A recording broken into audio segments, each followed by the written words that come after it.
चला तर आज मी फ्राय शेवगा बनवत आहे. साहित्य: लाल तिखट, हळद, मीठ, बेसन, थोडासा रवा मिक्स करून घ्यायचा आहे.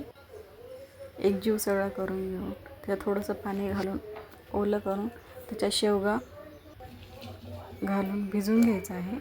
थोडंसं तेल टाकून तव्यावर एक एक शेवगा टाकून त्याला भाजून घ्यायचा आहे. कमी गॅसवर छानपैकी असा भाजून घ्यायचा आहे शेवगा.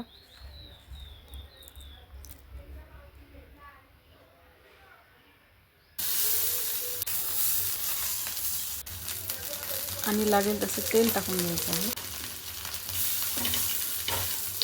थोड्याशा तेलामध्ये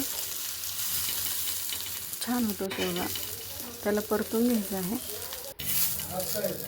चांगला असा क्रिस्पी झाला की तयार आहे आपला फ्राय शेवगा.